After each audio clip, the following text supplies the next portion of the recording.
Beep, beep, beep, beep.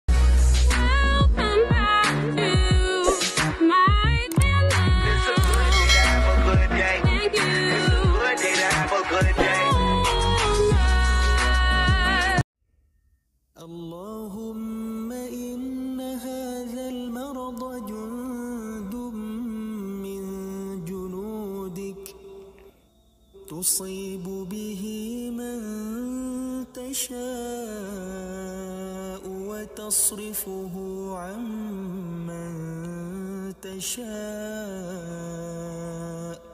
اللهم فاصرفه عنا وعن بيوتنا وعن أهلنا وأزواجنا وذرارينا وبلادنا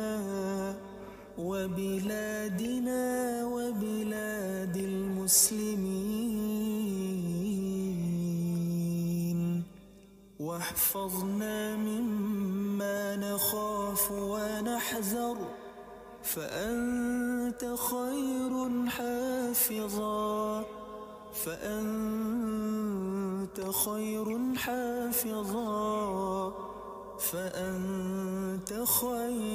حافظا وأنت أرحم الراحمين.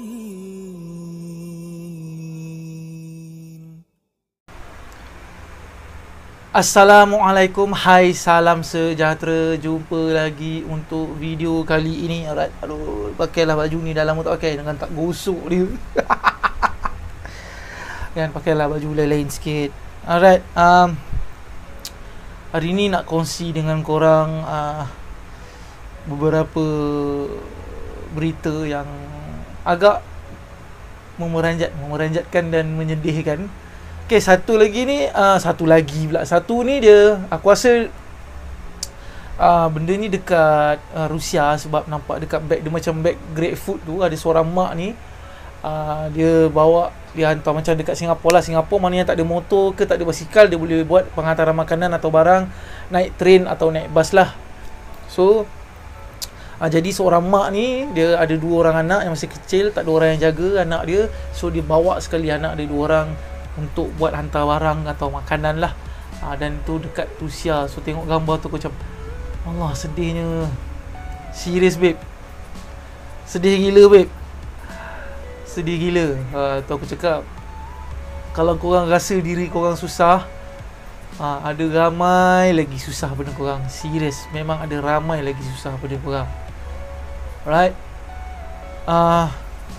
Okay, Allah, Mat masih tak sampai lagi, macam biasa kat China lagi. Tak tahulah bila sampainya, dalam minggu depan lah kot. Suka pula aku macam ni kan. Lepas tu ni aku nak kongsi dengan korang juga satu berita dari TV3. Okay, pasal dia kantoi, dia bunuh bini dia kerana tempahan daripada Grab lah. So aku akan letak video dia. Okay, kalau tak kena copyright ada. Kalau tak ada, aku letakkan link dekat description kat bawah atau deskripsi dekat bawah lah. Korang boleh tengok. Kalau tak ada, kalau ada, tengok. Suspek dipercayai curang hingga menyebabkan mangsa nekat memfalkan pengesahan penceraian. Masalah rumah tangga itu disyaki menjadi punca kepada kematian pensyarah sebuah universiti awam yang mayatnya ditemui di dalam kereta berhampiran tasik PKNS pinggiran Cyberjaya di Sepang Khamis lalu. Dan tempahan khidmat e-hailing Grab. Ketua Polis Daerah Sepang SCP Wan Kamarul Azran Wan Yusof berkata, suspek berusia 41 tahun yang juga suami mangsa itu didapati menjalinkan hubungan dengan wanita lain. Keadaan itu menyebabkan berlaku pergolakan dalam rumah tangga pasangan itu sehinggalah berlakunya pembunuhan. Selain itu, polis mengenal pasti suami mangsa sebagai pembunuh berdasarkan tempahan khidmat e-hailing Grab yang membongkar pergerakan suspek ke lokasi terakhir mangsa. Jelas SCP Wan Kamarul Azran lagi, suspek apabila disoal siasat mendakwa mencari isterinya yang tidak pulang, namun menimbulkan keraguan apabila kereta Grab yang ditempah terus meluru ke lokasi kejadian. Polis juga katanya telah selesai merakam keterangan anak perempuan kepada pensyarah wanita itu yang berusia 14 tahun dan beberapa individu lain untuk membantu siasatan lanjut. Siang tadi, khidmat pasukan polis Marine PPM turut digunakan bagi membantu mencari telefon bimbit yang dibuang suspek di dalam tasik di Taman Putra Perdana Dengkil. Suspek yang berpakaian reman dan bergari dilihat menunjukkan lokasi dipercayai telefon bimbit mangsa dibuang. Satu bungkusan berwarna lucina dipercayai barang bukti turut diambil oleh pasukan polis. Suspek yang juga seorang pensyarah dipercayai menjerut leher isterinya menggunakan tudung sebelum mayatnya ditemui berhampiran tasik PKNS pinggiran Cyberjaya, Dengkil, Sepang minggu lalu.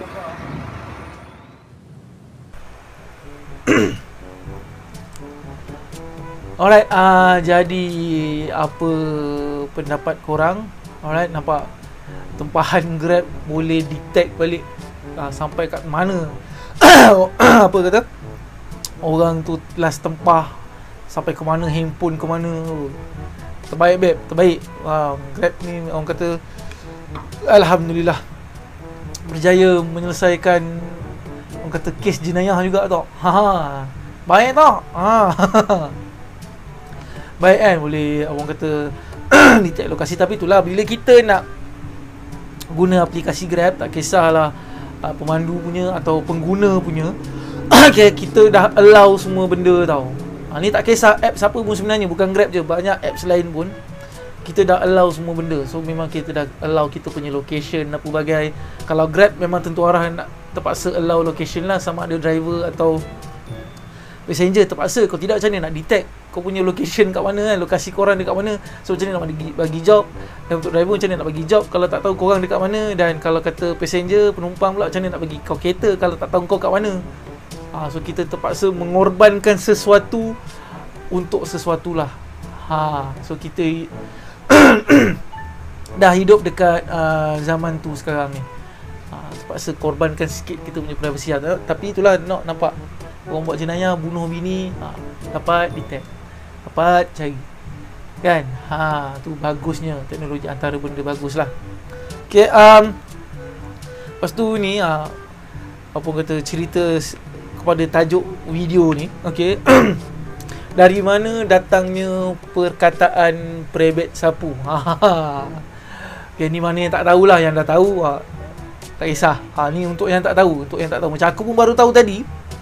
Okay, pagi tadi aku duk melayan bapak aku. Okay, hantar dia pergi apa nama ni pergi ke jempol. Okay, ada ni sikit apa kata apa mahkamah punya perbicaraan untuk tukar nama tanah apa bagai kan. Yalah, tepuk saka semua kan, nampak saudara aku semua. So dalam on the way tu kan, berborak-borak lah dengan ayah aku, borak-borak yalah, hal anak dengan ayah kan, hal politik sikit. Biasa tu, betul. Dan termasuklah cerita bab Gojek dengan Grab dan juga teksi. Okey, dan masa itulah baru bapa aku cerita dari mana datangnya perkataan prebet sapu. Sebab tu aku terfikir dulu aku mumpah fikir, prebet sapu ni dari mana tu datangnya. Macam tak ada kena-mengena, kau tahu tak? Prebet sapu, macam prebet sapu yelah buat kereta ni kan, macam duk sapu tanpa lesen dan semua, lebih kurang macam itulah yang abang-abang teksi semua geram dengan e-hailing ni kan. So terfikir kat mana datang perkataan prebet sapu ni. Okay, it turns out okay, cakap orang putih, rupa-rupanya perkataan prebet sapu ni adalah daripada perkataan private sapu. Macam kita private e-hailing, ataupun kita dah melayukan dia, persendirian e-hailing, private. Itu perkataan private tu. Jadi kau bayangkan daripada perkataan private tu, mungkin nak dimelayukan, nak disenang sebut, jadi perkataan private sapu. Aku punyalah gelak di dalam kereta, borak dengan bapak aku, perkataan private punya. Kan, okey, macam kalau dekat Singapura, okey, kawan-kawan kita kat Singapura dia tak panggil pemandu e-hailing. Okey, macam kita dekat Malaysia kita panggil pemandu e-hailing lah. Alright. Untuk dekat Singapura dia orang panggil apa nama ni, private hire driver ke private hire vehicle lah, macam tu lah lebih kurang, ada perkataan private. So tu aku fikir, oh private, oh daripada private tu rupanya, daripada perkataan private tu jadi private. Lain dah, aku tak tahulah siapa punya kerja punyalah geram je lah. Memang aku tahu apa kata abang-abang teksi, geng-geng teksi, geng-geng kita sewa, yang mana geram dengan yelah dia orang yang geng-geng teksi, geng-geng kita sewa kena ambil permit benda semua. Okey, dan wah kau ni time ni lah nak bunyi. dan dan geng-geng kereta sapu ni yang belasah juga buat ni. Okey, masalah kereta sapu ni masih ada dekat mana-mana ni korang pun tahu, dekat KLIA paling teruk. Okey, ada mesti nampak punya. KL Central pun nampak juga. Okey, TBS pun aku nampak juga. Mana lagi hotspot. Dekat dia lagi teruk kalau kau nampak dekat kampung-kampung. Teruk bai. Dekat stesen-stesen bas tu lagilah. Sagar lama lah, apalah itu korang apa kata Maxim. Allah tersebut pula. Tak apalah. Sebab tu Maxim dia berani buat register punya e-hailing pakai kereta lama terus. Itu betul-betul private sapu ataupun private sapu. Register e-hailing pakai tu.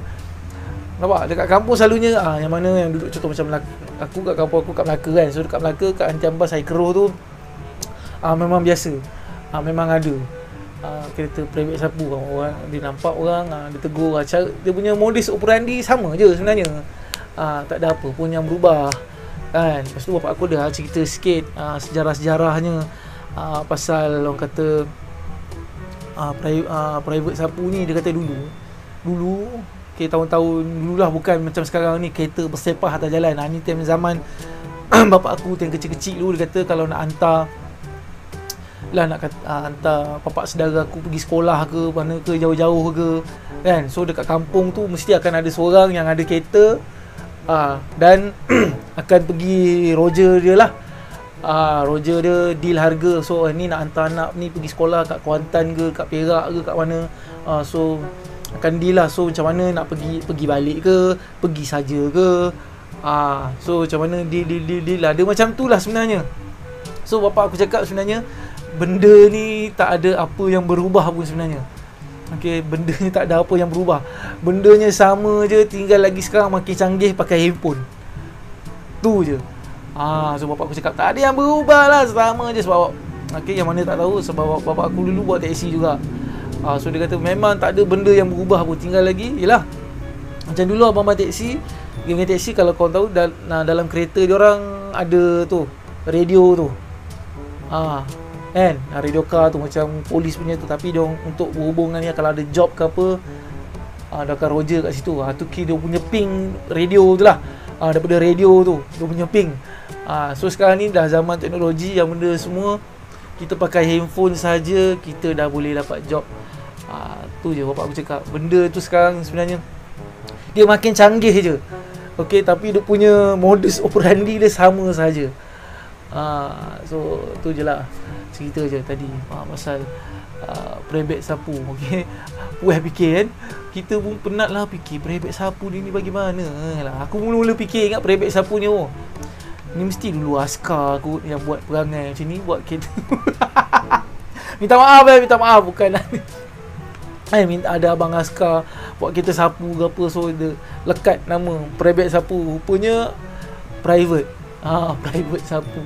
Ataupun sekarang ni jadi persendirian e-hailing. Tapi sekarang persendirian e-hailing tak boleh nak kata kereta sapu dah lah. Kita dah ambil PSV kan, kita dah pergi Puspakom, benda semua kan. Lepas tu aku pelik, masih ada lagi pemandu taksi yang tak tahu sebenarnya kereta e-hailing ni sebenarnya dah kena ambil PSV, dah kena pergi Puspakom. Masih ada lagi tak tahu. Aku tahu video yang pakcik taksi dekat Johor tu. Okey, yang ni dekat KL, yang dekat KL pun ada lagi geng-geng taksi yang tak tahu pasal benda ni. Aku jadi macam tak tahu kodok mana tu. Serius tu, pasal ada lagi yang tak puas hati. Kan? Tak puas hati pasal tu. Tu aku cakap, macam mana boleh tak tahu? Kan dah kena ambil, dah sama dah ada. Betul ke korang dah kena ambil? Aku jadi macam sabar je lah. Sabar je lah. Nak buat macam mana? Orang tua-tua takkan aku nak marah. Alright. Okay, tu je. Sekian saja bebelan aku. Alright. Alright, tu je. Sekian saja dari saya, Afdaluddin Zadudin. Jumpa untuk video akan datang. Assalamualaikum warahmatullahi taala wabarakatuh dan salam sejahtera. Bye.